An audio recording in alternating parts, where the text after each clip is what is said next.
Assalamualaikum warahmatullahi wabarakatuh.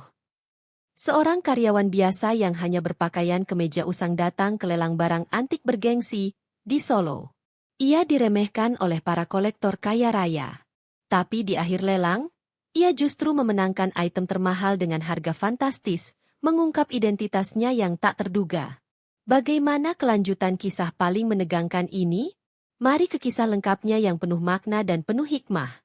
Namun sebelumnya tuliskan sholawat Nabi di kolom komentar, agar menjadi saksi kecintaan kita kepada beliau kelak di akhirat. Langit kota Solo mendung, seakan mengisyaratkan sesuatu yang tak biasa akan terjadi hari itu. Di salah satu sudut kota, di sebuah gedung bersejarah bergaya kolonial yang dijadikan tempat lelang barang antik bertaraf internasional, para kolektor dan penawar mulai berdatangan. Mobil-mobil mewah berjejer. Ada yang datang dengan Bentley hitam, ada pula yang turun dari Mercedes dengan plat nomor istimewa. Wajah-wajah berjas, mengenakan jam tangan yang harganya bisa membeli rumah, menghiasi ruangan. Semua tampak percaya diri, siap menawar barang langka dengan harga yang membuat orang biasa tercengang. Namun di antara para elit itu, masuklah seorang lelaki bertubuh tinggi kurus, mengenakan kemeja biru pudar yang sudah kehilangan kecerahannya. Celana kainnya tampak kusam, dan sepatu hitamnya bukan model mahal, bahkan sedikit mengelupas di bagian depan. Ia membawa tas selempang kecil, yang terlihat sudah lama menemaninya bertahun-tahun. Namanya Harlan. Beberapa mata menoleh padanya. Ada yang mengernyit, ada pula yang tertawa kecil sembari berbisik. Siapa itu? Tukang bersih-bersih? Tanya salah satu kolektor wanita yang mengenakan gaun berkilau. Bukan, dia kayaknya nyasar. Lihat bajunya. Ceka, nekat amat masuk ke sini. Balas seorang pria bertubuh tambun dengan suara menghina. Harlan tidak menanggapi. Tatapannya lurus, tenang, dan seolah sudah memahami bahwa ia akan jadi pusat perhatian. Tapi bukan itu yang ia cari. Ia menatap daftar barang lelang yang sudah dibagikan panitia. Jarinya menunjuk satu nama, barang nomor 17, cawan perunggu emas dinasti Mataram. Sebuah pusaka yang disebut-sebut hanya satu-satunya di dunia. Nilainya diperkirakan miliaran rupiah. Para kolektor yang hadir, sejak pagi sudah membidik item ini sebagai mahkota lelang. Siapapun yang berhasil memenangkannya, dipastikan akan tercatat dalam sejarah kolektor barang langka Asia Tenggara. Harlan menarik kursi paling belakang. Ia duduk diam, sementara pelelangan dimulai. Para peserta lain sibuk membicarakan kemungkinan harga akhir dari cawan emas itu. Suasana makin semarak ketika lelang dimulai dari barang-barang kecil, seperti keris, ukiran kayu, dan lukisan kuno. Sorak-sorai kecil dan tepuk tangan mewarnai setiap penawaran sukses. Nama-nama besar seperti Dato, Sulaiman dari Malaysia, Tuan Lee dari Beijing, dan Nyonya Ratih dari Jakarta mendominasi penawaran. Tapi Harlan tetap diam, hanya sesekali menunduk, membuka catatan kecil dari saku bajunya. Di lembar kecil itu tertulis angka-angka yang hanya dimengerti olehnya. Meski sesekali terdengar ejekan dan bisikan sinis dari orang-orang di sekitar, ia tak bergeming. Di balik kemejanya yang usang, ada rahasia yang belum siapapun tahu. Tibalah giliran barang ke-17. Lampu sorot menyoroti sebuah meja kaca di tengah panggung. Di atasnya, tampak sebuah cawan mungil berwarna emas, dengan pola naga dan ukiran halus dari perunggu yang begitu artistik. Sang pembawa acara menjelaskan panjang lebar tentang sejarah dan nilai artistik benda itu. Cawan ini dipercaya digunakan oleh seorang raja terakhir Mataram sebelum kerajaan runtuh. Nilainya tak ternilai, dan ini adalah pertama kalinya dilelang secara terbuka. Harga awal, 2 miliar rupiah. 2,1 miliar. Seru Nyonya. 2,5. Timpal Tuan Lee. 3 miliar. Sahut Dato, Sulaiman, sambil melirik tajam ke lawan-lawannya. Angka itu terus melesat. Dalam waktu 5 menit, sudah menyentuh 7 miliar. Penonton bertepuk tangan. Sang pembawa acara tak henti memuji antusiasme para penawar. Tapi dari belakang ruangan, suara serak dan pelan terdengar. 8 miliar. Ruangan mendadak senyap. Semua menoleh ke belakang. Harlan berdiri sambil mengangkat nomor pesertanya. Beberapa orang terkekeh. Hah? Dia? Mana mungkin? Ini pasti main-main. Disuruh siapa? Sih? Panitia sempat ragu. Tapi Harlan melangkah maju dengan tenang. Wajahnya tak menunjukkan sedikit pun ragu. 8 miliar untuk Tuan Harlan, ucap pembawa acara, agak ragu. 8,5. Dato, Sulaiman segera menimpali, seperti ingin menyelamatkan gengsi. Tapi Harlan langsung membalas. 10 miliar. Seruan itu membuat suasana makin tegang. Beberapa kolektor saling pandang. Di mata mereka, lelaki berkemeja usang itu seharusnya bukan siapa-siapa. Tapi kini, ia menjadi pusat perhatian. Sorot kamera beralih padanya. Wartawan mulai menulis cepat. 10 miliar pertama, 10 miliar kedua. Suara pembawa acara bergetar. 11, seru Nyonya. Ratih tiba-tiba. Harlan tidak menunggu. Dengan nada datar tapi tegas, ia menjawab, 15 miliar. Ruangan hening. Tak ada yang menyangka penawaran akan secepat ini melonjak. Apalagi datang dari orang yang sejak awal direndahkan. Tatapan yang tadi meremehkan, kini berubah jadi penasaran, bahkan cemas. Panitia berdiskusi sebentar, memastikan bahwa Harlan memang peserta resmi dan memenuhi syarat keuangan. Anehnya, semua data identitasnya valid, tapi tidak menunjukkan status sebagai orang penting atau konglomerat. Ia hanya tertulis sebagai karyawan swasta di sebuah perusahaan kecil di Yogyakarta. Namun lelang tak bisa ditunda. 15 miliar rupiah ditawarkan oleh pria yang hanya mengenakan kemeja lusuh. 15 miliar pertama, kedua, ketiga, terjual untuk Tuan Harlan. Seketika ruangan hening. Lalu gemuruh suara riuh memenuhi aula. Ada yang bertepuk tangan terpaksa, ada pula yang mematung. Harlan hanya membungkuk singkat, lalu kembali ke kursinya dengan tenang. Panitia mulai gusar. Salah satu panitia senior berbisik pada ketua lelang. Bagaimana kalau dia tak bisa bayar? Ini bisa jadi skandal internasional. Ketua lelang mengangguk. Mereka memutuskan untuk menemui Harlan setelah acara selesai. Tapi Harlan seolah tahu itu. Ia berdiri, menghampiri panitia dan berkata pelan, "Kalian bisa memverifikasi pembayarannya sekarang juga. Sudah saya transfer dari akun pribadi saya. Periksa saja lewat sistem kalian." Mereka menelan ludah. Salah satu dari panitia membuka tablet, mengecek akun transaksi bank, dan mereka membeku. Mata mereka melebar, saling pandang. Saldo rekening itu menunjukkan angka yang membuat kepala pening. Lebih dari 300 miliar rupiah, dengan nama Harlan Wicaksana. 200 juta pertama sudah ditransfer minggu lalu sebagai deposit, kata Harlan tenang, seraya menyerahkan bukti cetak transfer berikut salinan identitas. Petugas lelang yang tadi sempat mengejeknya kini mendadak berubah menjadi sangat sopan. "Mohon maaf atas keraguan kami, Tuan Harlan, ini hanya prosedur biasa," kata panitia, berusaha menyembunyikan kegugupan mereka. Namun, riuh bisik-bisik dari para kolektor dan tamu undangan belum reda. Semua ingin tahu, siapa sebenarnya lelaki berpakaian lusuh itu?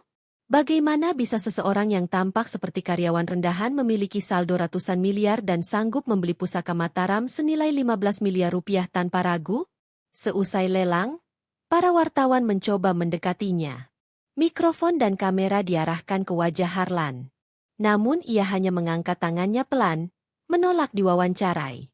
Ia tak marah, tak sombong. Justru tersenyum ramah kepada siapapun yang mendekat. Di pojok aula, Dato, Sulaiman mendengus, "Aku tak percaya orang sepertinya bisa punya kekayaan sebesar itu. Mungkin dia dipinjamkan uang, atau jadi boneka orang lain." Sementara itu, Nyonya Ratih melirik dengan mata penuh dendam.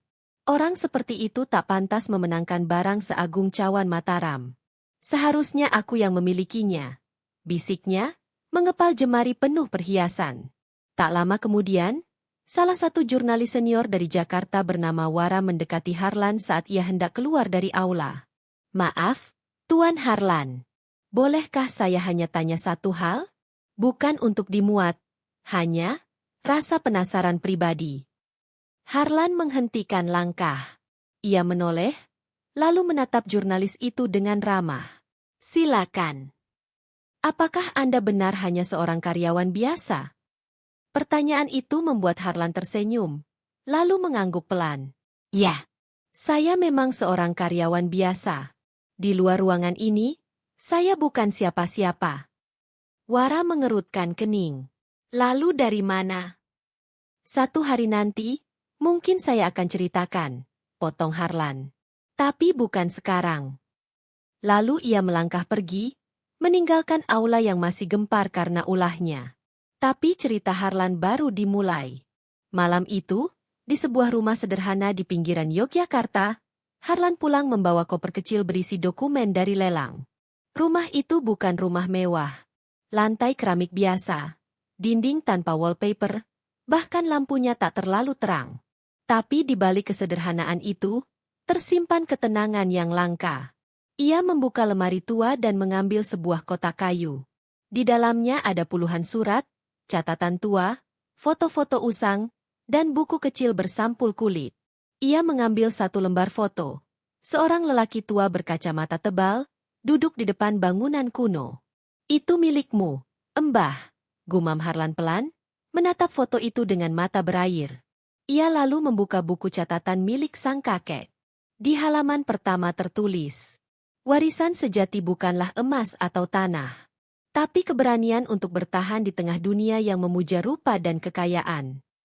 Harlan menutup mata, mengingat kembali masa kecilnya yang sulit.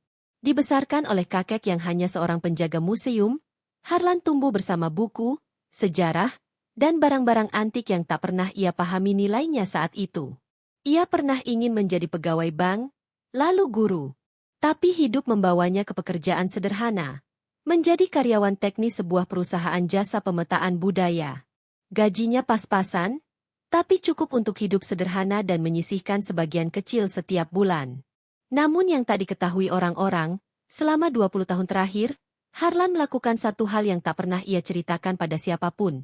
Ia mengumpulkan naskah, barang, dan catatan sejarah kuno yang dianggap tak bernilai oleh orang awam. Ia memindai, memotret, mencatat, dan menyimpan semuanya secara digital.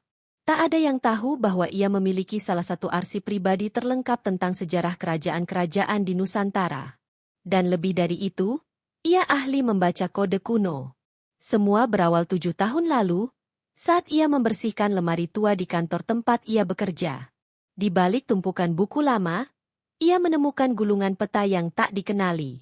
Peta itu memuat simbol-simbol kuno yang berkaitan dengan dinasti Mataram. Butuh waktu 2 tahun untuk memecahkan simbol itu. Dan dari sanalah, ia menemukan petunjuk tentang cawan emas yang dilelang hari ini. Cawan itu bukan hanya benda seni. Ia adalah kunci, pembuka dari rahasia kerajaan yang belum pernah diungkap. Dan hanya Harlan yang tahu di mana benda pasangannya berada. Pusaka itu tak ternilai, bukan karena bahan dasarnya, tapi karena menyimpan sejarah bangsa yang telah dilupakan. Harlan tahu, kolektor lain akan memperlakukan cawan itu sebagai pajangan di lemari kaca. Tapi baginya, itu adalah jembatan menuju penemuan yang akan mengubah cara dunia memandang warisan nenek moyang bangsa ini. Ia memandangi catatan kecil dari kakeknya lagi.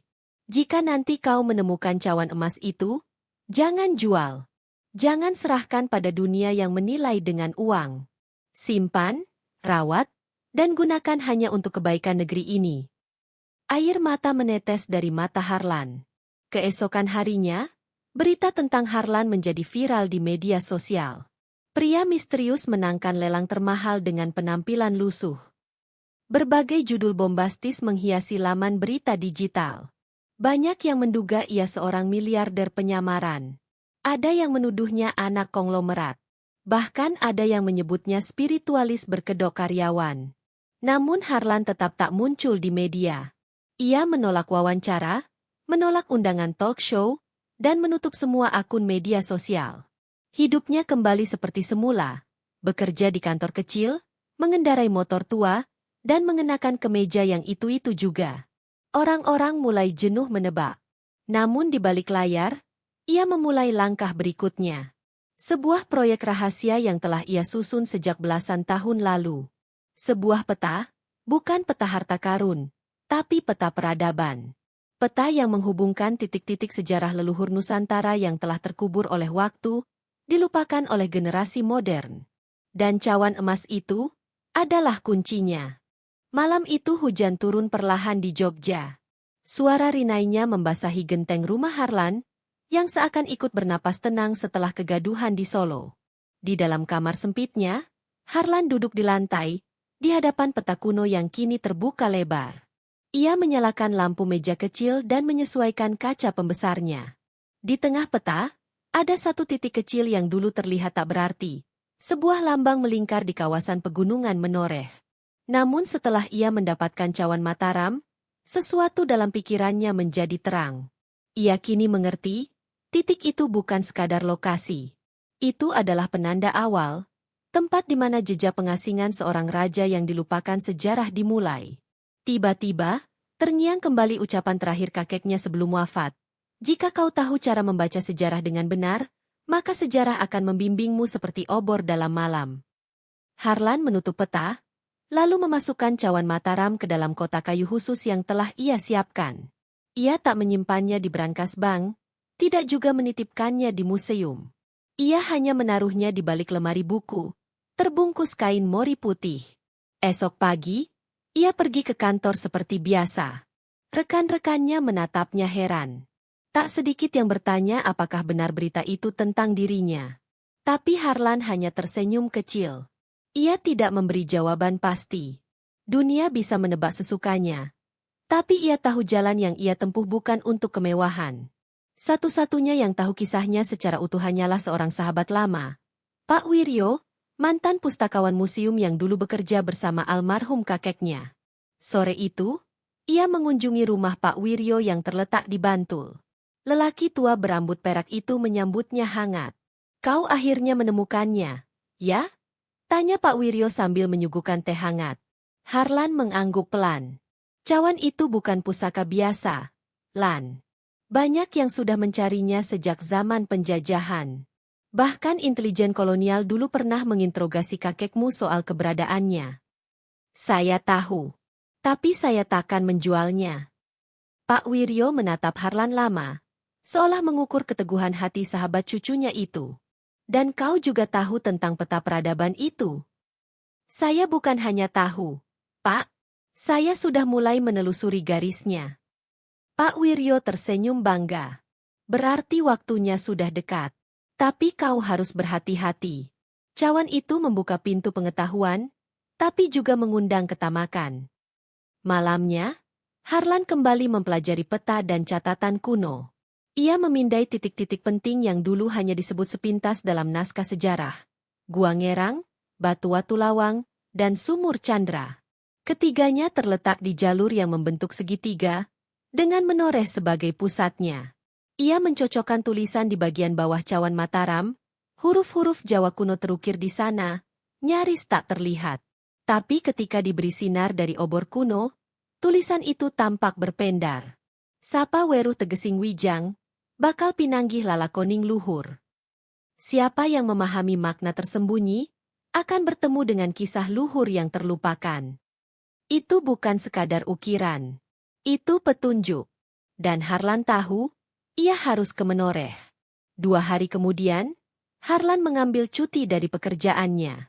Ia berkemas ringan, membawa tas ransel, senter, catatan, dan sebotol air. Dengan sepeda motornya yang tua, ia melintasi jalan-jalan sunyi menuju pedalaman Kulon Progo. Kabut menggantung di lereng perbukitan, seperti selimut masa lalu yang belum terangkat.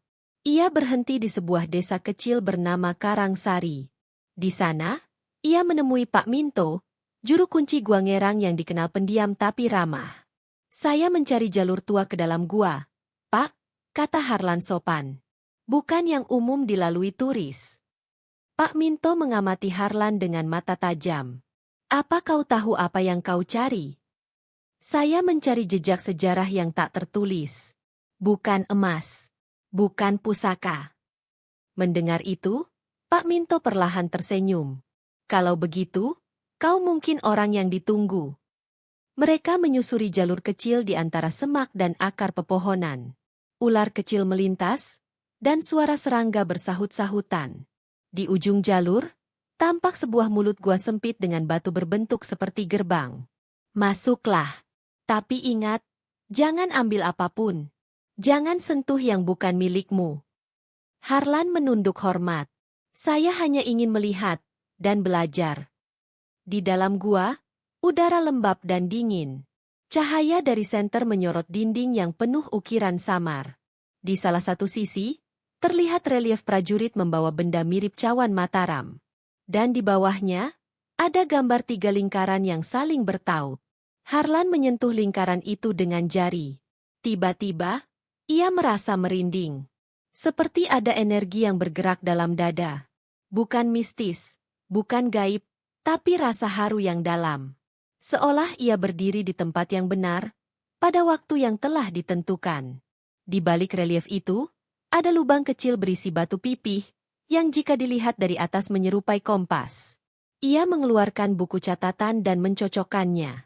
Arah batu itu menunjuk ke arah timur laut, tepat ke titik berikutnya di peta, Sumur Chandra. Perjalanan baru saja dimulai. Namun apa yang belum Harlan ketahui, adalah bahwa langkahnya sedang diawasi. Di sebuah kafe di kota Solo, Nyonya Ratih duduk bersama seseorang yang tak asing. Seorang kolektor barang antik dari Jakarta yang juga mantan anggota intelijen swasta.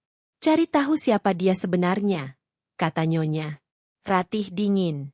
Aku ingin tahu dari mana asal uangnya, siapa keluarganya, dan apa yang ia sembunyikan. Lelaki itu hanya mengangguk. Akan kulacak semuanya. Orang seperti dia tak mungkin bisa menyembunyikan diri selamanya. Di perbukitan menoreh, malam kembali turun. Tapi di hati Harlan, terang mulai menyala. Bukan karena cawan emas itu, tapi karena rasa bahwa warisan sejati bangsa ini bukan ada di museum atau dalam pajangan kaca, melainkan di tangan mereka yang menghargai sejarah dengan hati. Ia tahu, hari-hari ke depan takkan mudah. Tapi ia tak takut. Karena bagi Harlan, hidup bukan tentang tampilan atau status, tapi tentang tujuan. Dan tujuannya kini sudah jelas. Membuka kembali pintu peradaban yang terkubur. Subuh menyapa perbukitan menoreh dengan embun dingin yang menetes dari ujung daun. Harlan berdiri menghadap timur, menatap lembah di bawah yang diselimuti kabut. Di tangannya tergenggam potongan kecil peta yang dulunya tersembunyi dalam rongga cawan Mataram. Di sanalah tertulis lokasi berikutnya. Sumur Chandra, yang secara harfiah berarti sumur bulan. Ia turun perlahan menyusuri jalur tanah setapak. Di antara lebatnya pepohonan dan aroma tanah basah, ia menyadari sesuatu. Sejak dari Gua Ngerang, perjalanannya tidak lagi hanya tentang benda pusaka. Tapi tentang menyibak teka-teki yang bisa mengubah pemahaman bangsa akan masa lalunya. Sore menjelang ketika ia tiba di sebuah dusun terpencil bernama Wonosari Tengah. Tak ada sinyal ponsel, tak ada suara kendaraan. Hanya anak-anak berlari di pematang dan kakek-kakek duduk di gardu bambu. Di sana, ia bertanya pada seorang tua yang sedang menggiling singkong. Sumur Chandra? Lelaki tua itu mengangkat alis. Ah! Itu tempat tua di ujung kebun jati. Tak ada yang berani ke sana sejak belasan tahun. Katanya ada cahaya aneh muncul tiap malam purnama. Boleh saya melihatnya? Embah? Tanya Harlan sopan. Kalau niatmu baik, silakan. Tapi jangan sombong pada tempat yang lebih tua dari umur kita. Harlan tersenyum dan menunduk hormat. Sumur Chandra ternyata bukan sumur biasa. Letaknya tersembunyi di balik semak lebat dan pepohonan tua. Di tengah tanah yang membentuk lingkaran, berdiri sebuah sumur batu yang sudah ditumbuhi lumut. Anehnya, walau terlihat tua, batu-batunya masih utuh, seolah dirawat oleh tangan tak kasat mata. Ia mendekat perlahan. Di dinding sumur, ada ukiran yang serupa dengan yang ada di cawan Mataram. 3 lingkaran bertaut. Saat sinar matahari terakhir menyentuh ukiran itu, ada cahaya lembut yang memantul. Ia menuruni tangga sumur perlahan, hanya beberapa meter ke bawah. Di dasar sumur, airnya sangat jernih. Tapi bukan itu yang membuat Harlan terdiam. Di sisi dasar sumur, tertanam batu pipih persegi. Ia menyeka lumutnya dan menemukan pahatan kata-kata. Sing ngelingi, bakal dirawuhi. Yang mengingat, akan didatangi. Dan benar saja, ketika ia menyentuh batu itu, langit di atas berubah mendung seketika. Angin berembus kencang, dan sebuah suara lirih terdengar, seolah datang dari sela bebatuan. Harlan Putu Kartadipura. Ia kaget. Itu suara lelaki tua, penuh getar kebijaksanaan. Tapi ia sendirian. Tak ada siapa-siapa di sekelilingnya. Siapa? Siapa itu? Tanya Harlan dengan napas tercekat. Akulah yang dulu disembunyikan sejarah. Karena yang kutahu bisa membakar ambisi manusia. Tapi bisa juga menyelamatkan tanah ini dari lupa. Cahaya lembut muncul dari batu, membentuk bayangan samar. Seorang lelaki berjubah putih, bersurban kelabu, berdiri mematung dengan tangan terlipat. Wajahnya mirip dengan sketsa yang pernah Harlan lihat di buku kuno. Pangeran Maduretna, salah satu pewaris Mataram yang diasingkan karena menolak bersekutu dengan Belanda. Engkau adalah bagian dari mereka yang terpilih menjaga warisan sejati. Bukan mahkota, bukan tahta, tapi kearifan yang tak tergoyahkan oleh waktu. Bayangan itu memudar perlahan. Namun dalam hati Harlan, sesuatu terasa telah berubah. Ia tak lagi merasa hanya sebagai karyawan biasa. Kini ia sadar, darah dalam tubuhnya membawa tugas yang tak bisa dihindari. Beberapa kilometer dari situ, di sebuah rumah besar di Solo, Nyonya Ratih menatap foto-foto hasil penyelidikan yang dikirim bawahannya. Di salah satunya, terlihat Harlan sedang memegang peta kuno di sebuah perbukitan. Jadi dia cucu Kartadipura, gumam Nyonya Ratih dingin. Di sebelahnya, seorang pria bertubuh besar dengan jas hitam berkata pelan, "Mau kita ambil paksa peta dan cawan itu? Saya bisa siapkan tim dari Jakarta." "Belum," jawab Nyonya Rat. "Jebak dia. Biarkan dia membuka seluruh jalurnya. Setelah itu, baru kita rebut semuanya." Wanita itu berdiri, menatap lukisan besar di dinding ruangannya. Lukisan Raja Amangkurat IV sedang duduk di atas singgasana. Di bawah lukisan itu tertulis kutipan, "Tak ada warisan yang lebih berbahaya daripada pengetahuan." Keesokan paginya, Harlan sudah kembali di Jogja. Ia menyalakan laptop tuanya dan mulai mengetik laporan pribadi. Tapi bukan untuk dikirim ke media, melainkan untuk disimpan sebagai jejak perjalanannya kelak. Judul file itu, Jejak Tersembunyi Mataram, dari Cawan Menuju Cahaya. Ia sadar kini, bukan cuma dirinya yang menginginkan jalur kuno itu terungkap. Ada banyak pihak, dari kolektor tamak hingga bekas aparat, yang ingin menguasai rahasia itu untuk keuntungan sendiri. Namun Harlan berbeda. Ia ingin merawat ingatan. Menyampaikan kepada generasi selanjutnya bahwa tanah ini memiliki peradaban besar, bukan hanya dari kemegahan istana, tapi dari kesetiaan para penjaga sejarah sunyi. Sore itu, ia pergi ke makam kakeknya.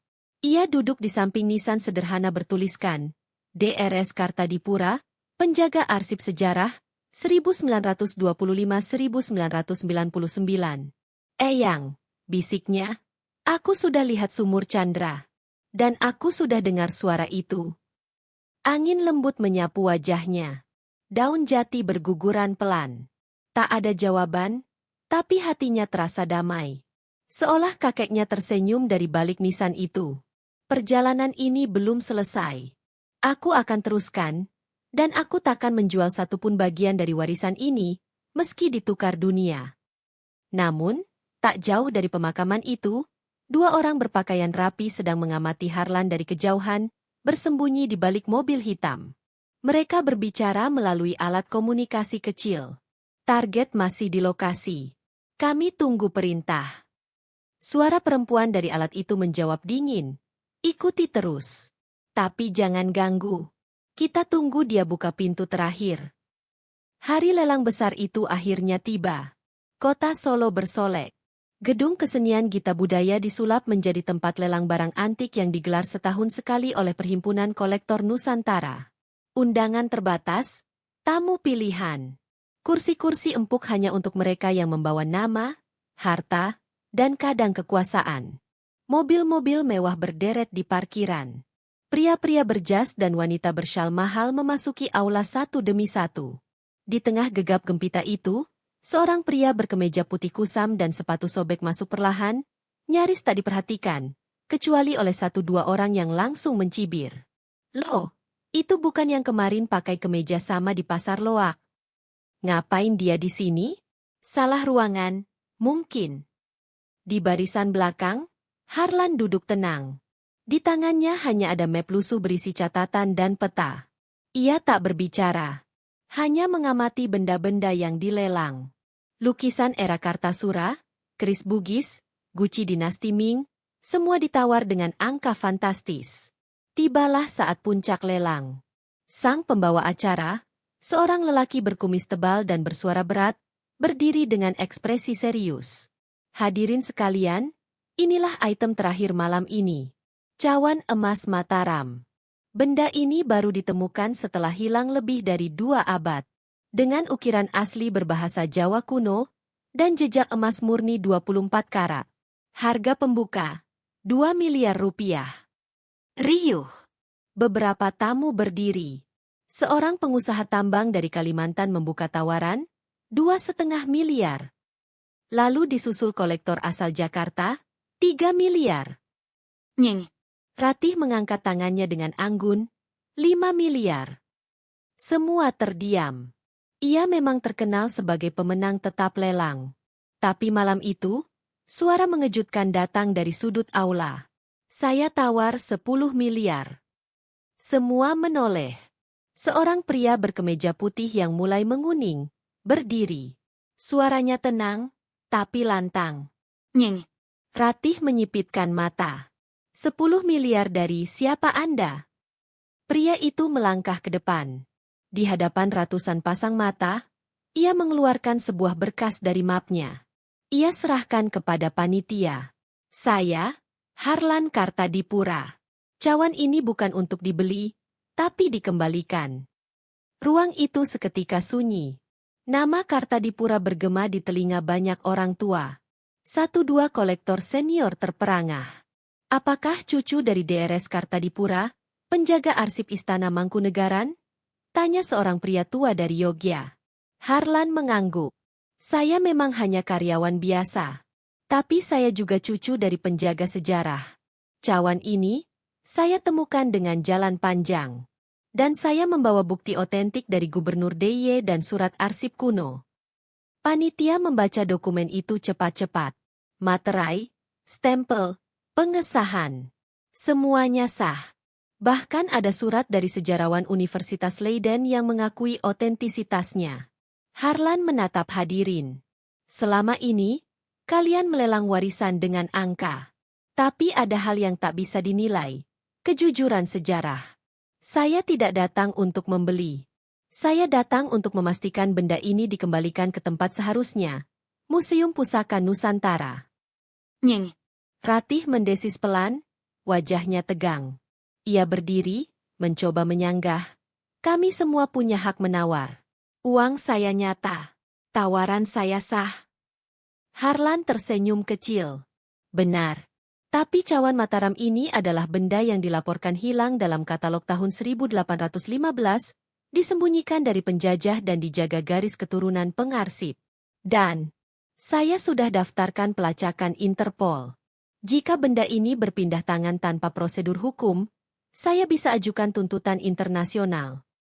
Ruangan mendidih. Tapi panitia tak bisa menolak data hukum. Ketua panitia berbisik kepada asistennya, lalu mengumumkan dengan suara berat. Lelang cawan emas Mataram, resmi dibatalkan. Benda ini akan diserahkan ke lembaga negara dan dilestarikan sebagai warisan budaya, sesuai dokumen resmi dan perintah gubernur. Harlan menunduk. 1-2 tamu bertepuk pelan. Lalu bertambah, hingga ruang itu penuh dengan tepuk tangan, bukan untuk kekayaan, tapi untuk ketulusan. Beberapa hari kemudian, cawan emas Mataram dipamerkan di Museum Pusaka Nusantara di Jogja. Dalam acara peresmiannya, hadir pejabat, sejarawan, dan tokoh masyarakat. Tapi Harlan hanya berdiri di sudut, melihat dari kejauhan. Ia tak ingin jadi pusat perhatian.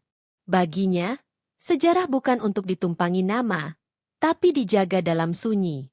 Seorang anak kecil mendekatinya. Mas, itu cawan milik Mas, ya? Harlan tersenyum. Bukan milik saya. Itu milik negeri ini. Malamnya, Harlan duduk di depan makam kakeknya sekali lagi. Angin berembus pelan. Eyang, perjalanan ini akhirnya selesai. Tapi bukan akhir. Masih banyak yang harus diselamatkan. Ia menatap langit malam. Ratusan bintang bersinar. Seperti jejak-jejak waktu yang berserakan tapi saling terhubung. Ia tahu, bukan semua orang bisa mengerti apa yang ia perjuangkan. Tapi ia juga tahu, Allah lah yang telah menuntunnya diam-diam. Dan di tempat lain, Nyonya Ratih memecahkan cangkir teh dengan marah. Dia merusak segalanya. Tapi asistennya, si pria berjas hitam, berkata pelan, tapi dia hanya menyelamatkan satu cawan. Masih banyak warisan lain yang belum ditemukan. Nyeng. Ratih terdiam. Sebuah senyum licik terbit di bibirnya. Benar. Dan kita harus lebih dulu menemukan peta yang berikutnya. Mata mereka tertuju pada satu foto usang, sumur Chandra. Demikian kisahnya, kurang lebihnya mohon maaf. Jangan lupa subscribe dan sholawat Nabi. Terima kasih.